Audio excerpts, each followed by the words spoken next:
It doesn't matter what is your level of intelligence, what is your level of capability, introvert, extrovert, this, that, doesn't matter. Do you have the courage and commitment to make the possibility into your reality? That's all the question is. There is no such thing as extrovert or introvert, do not classify people like that. Some people see that they need to act and reach out. Some people see there is not much need for that. So maybe they are not on the Twitter and Facebook and whatever, this doesn't mean they're introvert. They have a life of their own. The difference between this extrovert or introvert is, it's like mistaking your exhalation for inhalation and inhalation for exhalation. We should not judge people like this.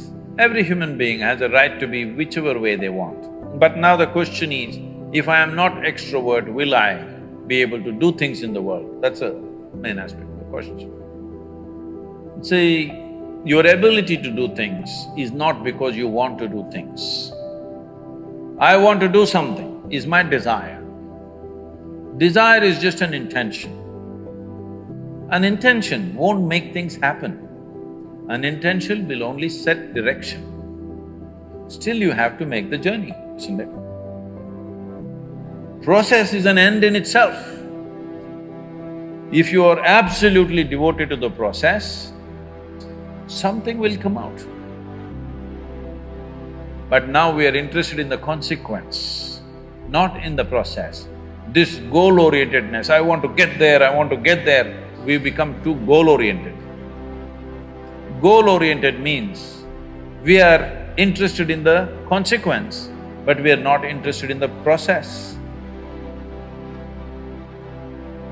I think you should look at life like this. You must see how to enhance this one. Enhance this one means not blow up your ego in a big way. Enhance the life that you are.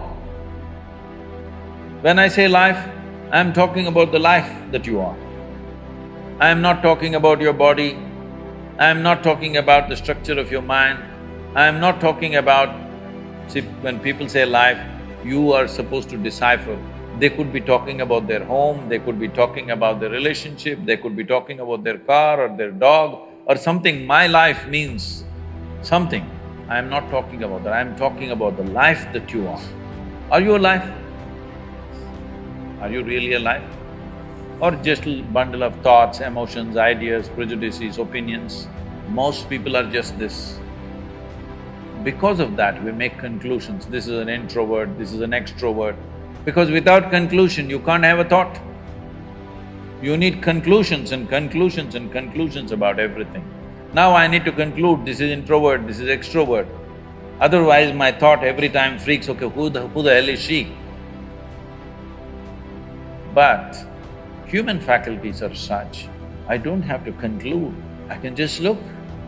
This moment how she is, that's all that matters. Yesterday how she was, doesn't matter, isn't it? And tomorrow how she's going to be, you have no clue. Yes or no? Do not fix life, either yours or anybody else's. Do not fix it, because what you're calling as human life is a possibility. To make this possibility into your reality, you have to travel a distance. Do you have the courage and the commitment to travel the distance? That's all the question is. The simple thing is this, see, if your joy, your sadness, your happiness, your misery is determined by something or somebody around you, the chances of you being joyful in your life is remote. For every one of you, your life is precious, isn't it? It's a precious life. If something is precious, where do you want to invest this life? Into what do you want to invest this precious life? If this is a worthless life, throw it somewhere. If this is a precious life, what do you want to invest this life into? If you look at it this way, you will find something truly worthwhile to do. If you think in terms of how to earn a living, how to get this kind of thing, that kind of thing, then you will do something silly that you will regret for the rest of your life. Most people are a regret. That's why they're going around joylessly, because they're not doing what they want to do. They are not creating what really matters to them. They're doing something for a living. Earning a living is not a big deal for a human being. Every creature, every worm, insect, bird, animal is earning their living, isn't it so? With such a big brain, what is the big deal about earning a living? What is it that you're going to create? This precious life, where are you going to invest it? Are you going to invest it in something that's truly worthwhile, or are you going to throw it away as a worthless thing? This is the important thing, because what you call as my life is just a certain amount of time and energy, isn't it? As you sit here, your life is ticking away or no?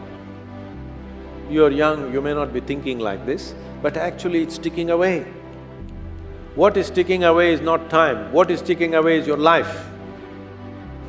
So this energy that you call as my life, how are you going to invest it? Because if you're doing something truly worthwhile, it gets over before you know what happened.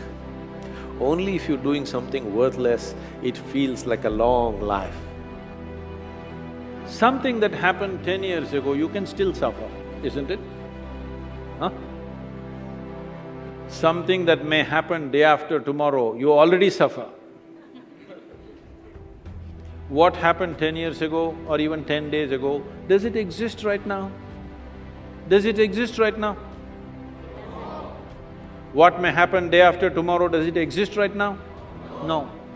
So if you suffer something that does not exist, should we call you sane or insane? Success means what? I made it. What did you make? I bought a house site. You think that's an achievement? I got a job. I made this much money. This is a very constipated way of looking at life. I want young people to look at it in terms of how we can do something that cannot be done in this lifetime. Oh, what will happen if I don't fulfill it? If you worked incessantly and still at the end of your life the job is not done, it doesn't mean you're a failure, it means you had a great vision. That's what it means. If you go outside in the garden and try to catch an ant who is born here, who's grown up here and probably he'll die here, if you try to catch him, he'll say, okay, crush me if you want. Is it so? He'll do everything to protect himself. He values his life, isn't it? Very much or no? Tiny little creature that we may not even notice. We may step on him without even seeing him, unfortunately. But he values his life immensely. Does he or no? He's got spark. But you, a human being, at least on this planet, you're the peak of evolution, physiologically at least. What the most evolved creature on the planet means is, it has the most complex neurological system and it has the highest level of cerebral capability. That means you can think, you can remember, you have memory. You have a very vivid sense of memory and a fantastic sense of imagination. An ant doesn't have such a vivid sense of memory, nor does he have any great imagination. He has some. But he has a presence of mind about the life that he is living. Because the education systems that you're going through right from kindergarten level is such that it is about everything except you. Somebody is PhD in tourism, somebody is PhD in biotechnology, somebody is PhD in something. Nothing about this. How does this function? There is no attention at all. A human being exists in three times. He lives because of the richness of his memory. The present experience is important, and how vivid is your imagination for tomorrow is very important.